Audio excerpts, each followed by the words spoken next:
Most people assume true love is effortless and just happens when things get easy, but they are walking right into the 90-day trap. Think of those initial months as a high-stakes transparency filter. Psychologists call this the certainty cliff, the precarious moment romantic chemistry hits its peak, forcing you to reveal who you actually are underneath the shiny veneer. If your partner hasn't dropped their mask by month 4, they might just be a very convincing actor in their own life story. You aren't just sliding into something new, you're undergoing a serious psychological vetting process, disguised as a whirlwind romance. This is the danger zone where those butterflies actually blind you to red flags because we tend to forgive weird behavior in our crushes, like it's a power we must earn. But if you ignore the reality of the first 90 days, you aren't just risking a bad date, you're betting your emotional well-being on a fantasy that was never real to begin with. So, what happens when the magic actually fades? That's exactly what this specific rule predicts. That sudden skip-a-beat feeling isn't destiny knocking on your door. It's actually your brain frantically overdosing on dopamine, flooding your system with the very same chemical hooked to slot machines and high-speed chases. You aren't meeting the one. You're tripping on a neurochemical sales pitch that convinces you your new partner is the only oxygen in the room. Scientists call this star limerence star, that blissful, obsessive fog where logic goes on vacation because oxytocin has hijacked your judgment. It feels like a beautiful trick of fate, like the world is turning a new shade just for you, but often we mistake a chemical high for a soul connection. This isn't just romance, it's a biological glitch designed to ensure reproduction, not long-term happiness. You aren't falling for the person beneath the surface yet. You're falling violently in love with the chaotic fireworks show inside your head. But emotion isn't facts, and love blinds us more than it guides us. Luckily, you need pause to distinguish the truth from the trick. And that brings us perfectly to the 3-month rule, the reality check sharp enough to cut through the fog. Picture this. You are 3 months deep, happily riding a high of pure bliss, and suddenly, it feels like a freight train hits you. The intense glowing euphoria vanishes, replaced by small, frustrating annoyances like a sigh or a delayed text, causing that sinking gut punch. Did I make a mistake? Absolutely not. You have simply hit the inevitable 3-month crash. Psychologically, this is the moment the potent chemical cocktail that tricks your brain into seeing them through rose-colored glasses finally dissipates, leaving the reality filters completely crumble. Suddenly, the perfect sparkling stranger gets replaced by, periodically, a messy, picky, and surprisingly complex real human.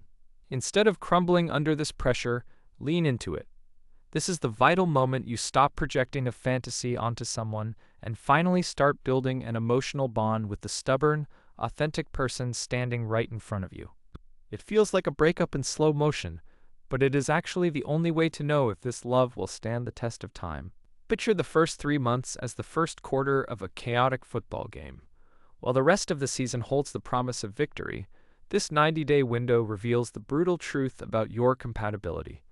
This is the infamous first quarter thunderstorm, where the explosive clash between anxious and avoidant attachment styles creates an atmosphere thick enough to choke on.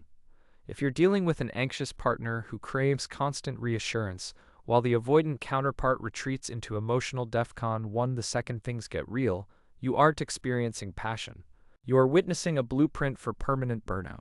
Many people mistake this early toxicity for chemistry, but psychology predicts that high volatility this early is a code red indicator for heartbreak later on. The brain needs safety, not rocket fuel for anxiety.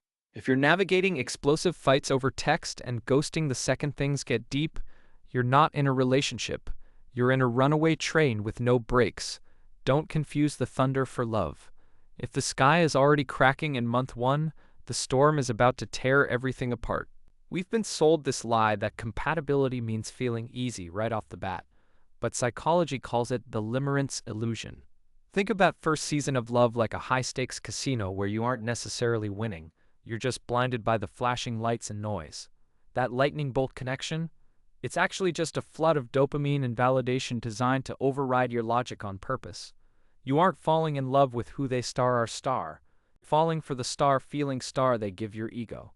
While everyone is chasing the peacocks with the biggest feathers, the real gold sits quietly underneath. A good match is a slow burn that tests your patience, not a whirlwind that consumes your judgment. Stop confusing the chemical adrenaline of infatuation with the solid foundation of a relationship that can survive the crash. The crash is coming, and I'll show you how to spot the difference before you fall. Think about that sudden, soul-crushing moment around month 3, right when the honeymoon fog finally lifts, and suddenly their messy traits transform from quirky into a deal-breaker.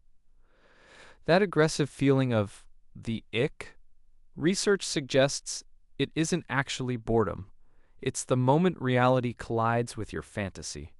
We exist in a neurochemical haze for the first 60 days, looking through rose-colored glasses that distort the map. But if you get a visceral sense of repulsion over something tragically minor, like they order pizza on Tuesdays, that isn't curiosity wearing off. That's a brutal realization of incompatibility. Psychology tells us that stimulant-driven infatuation is never enough to sustain a partnership. If you are bored, you usually want to solve the puzzle. But if you feel an instinctual revulsion, you're just seeing the house cracks now. Don't confuse a fading chemical rush with a failed connection. If the foundation feels shaky the moment the glitter settles, it usually was, no matter how many fireworks went off in month 1. Here's the ugly truth about the de-escalation phase. When that initial dopamine convoy finally crashes, most people panic and bail. But psychologically, the crash is actually when the real work begins. It is your brain deactivating mating strategies so you stop competing for attention and start cohabiting. You stop managing your perfect Instagram edit and start showing up as your messy, exhausted human self. You know you are moving past the fantasy high when their flaws stop being deal breakers. They become home. Psychologists call this slacktivation. The rope holding you is loose, not broken. If you can sit in a silent room, eyes glazed over, totally comfortable sharing the air with them without checking your phone, you are in. That silence isn't boredom, it is safety. However, there is a dangerous trap nestled right next to this deep stability, and if you aren't careful, you might step right into it. Let's expose the 3-month rule for what it is. A fragile ego protection scheme disguised as romantic patience that does nothing but manufacture unnecessary drama and slow-burn disrespect. We seek this arbitrary timeline like it's a magic shield against vulnerability, mistakenly believing time itself acts as a quality control filter for our happiness. But psychology tells a different story regarding long-term sustainability. The couples who truly last aren't built on a ticking clock they obsessively fixate on. They are built on the terrifying willingness to expose their flaws with eyes wide open. Picture building a sandcastle during a hurricane. Do you wait 3 months for the wind to calm, or do you build it strong? You must act with urgency. The people who rush into emotional labor aren't making a mistake. They are checking for compatibility.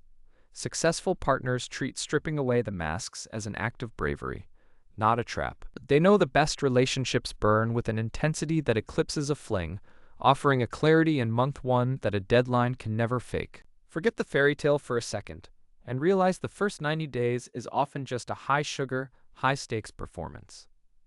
We call this the prism phase, and it's dangerous because right now, you're essentially filtering the world through rose-colored glasses, seeing only what you want to exist.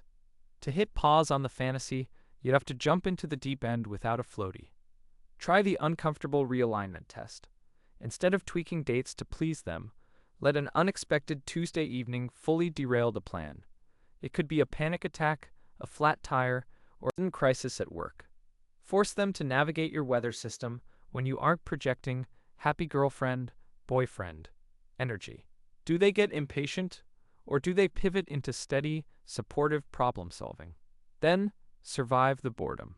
Psych research shows passion peaks quickly, but trust is a marathon. Test it by showing them your messy room at 2 a.m. and your unfiltered uncoolness. If they are still showing up for the reality, not just the persona, you've found a diamond, not a gimmick. We've all been duped by the "she loves me" narrative because our mood is a terrible detective. It's like that classic brain teaser, the Winograd schema, where you have to rely on context to decide what an object is.